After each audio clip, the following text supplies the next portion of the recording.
All right, let's just dive right into this explainer. Today, we're unpacking a fascinating and, honestly, pretty complex geopolitical shift that's currently unfolding in the Middle East. If you've been following the news, you know the region is totally shrouded in conflict right now.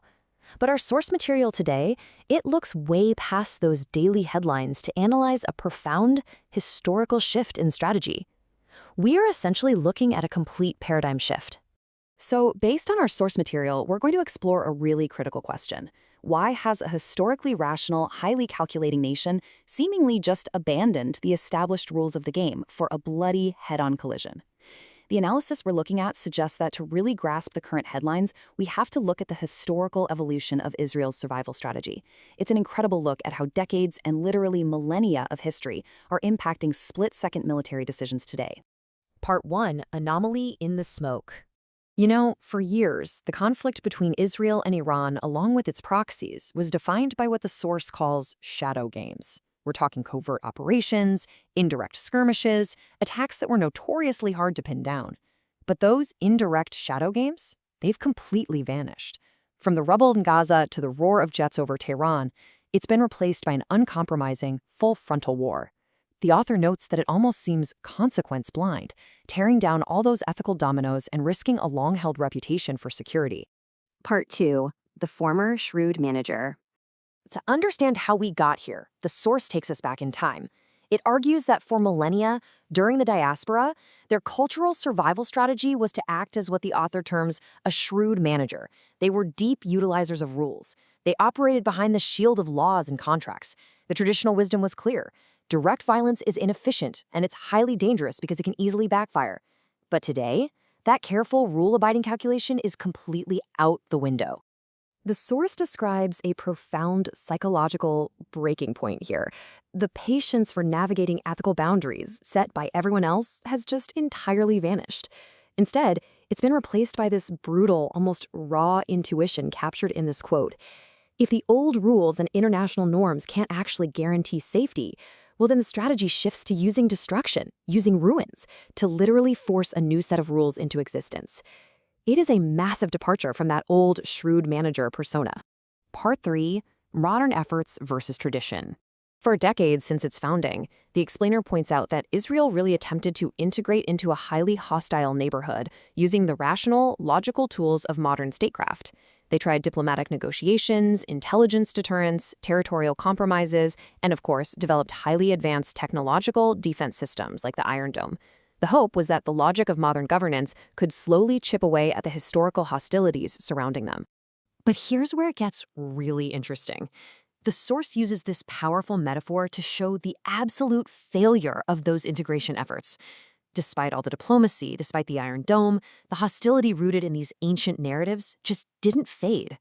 The source compares it to wild grass. You can burn it, you can push it back, but it never truly dies. It just keeps growing back. The modern tools just couldn't outpace the inertia of thousands of years of history. The explainer argues this creates a totally agonizing reality. Just imagine the psychological toll of that for a second. No matter how advanced your technology is or how excellently you perform as a modern state, you literally cannot buy the traditional acceptance of your neighbors. The author states that this endless, high-pressure, seemingly unsolvable stress slowly but inevitably crushed their psychological resilience. This mental collapse wasn't sudden. It was the result of a long, exhausting friction. Part 4: Gambler's Desperate Calculation. Now, the analysis likens the current decision-makers to a gambler who was pushed to the absolute edge. But importantly, they remain coldly analytical. They are opting for show hand, going completely all in. Instead of bleeding out slowly through endless harassment and defense, the new logic says, risk absolutely everything on a massive, comprehensive war to permanently alter the map. And this gamble builds into a completely uncompromising binary endgame. The source makes it clear. There is zero middle ground left. Step 1: win. Achieve a massive victory that permanently resolves the geopolitical threat once and for all. Or, Step 2: lose. And if they lose, they accept a return to the stateless history of the diaspora. It's an all-or-nothing proposition. Now, this is absolutely crucial to understand. This aggressive all-in strategy is very often misread from the outside as pure arrogance or unchecked aggression, but the text identifies it completely differently. It's a product of profound desperation. For a nation experiencing this, the continuous, low-grade friction of the past decades is basically viewed as a slow death sentence.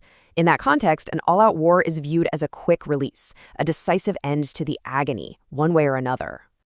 Part 5. Old Order completely fails. When that archetypal shrewd manager finally drops the ledger, the contracts, the diplomacy, the old international order, and instead picks up a blood-stained sword, the source argues it is a massive flashing warning light for the entire globe.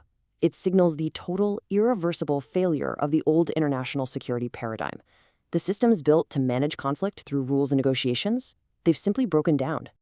The author leaves us with this incredibly poignant metaphor, highlighting a really abrupt historical shift. For a few decades, there was this illusion of a negotiated peace, a sweet date, as the text calls it. Everyone kind of thought the rules of the old order could settle the dust. But actually, scratch that. Just when it seemed negotiations might work, that sweet date was snatched away, and a lit torch of total war was handed over instead. As we wrap up this explainer, we're really left with a sobering reality to ponder. We've seen this incredible historical shift from the shrewd manager relying on rules to the desperate gambler betting absolutely everything on destruction. So we really have to ask ourselves, once this desperate gamble fully plays out and the old international order is reduced to cinders, what kind of world and what kind of rules will be left when the fire finally stops burning?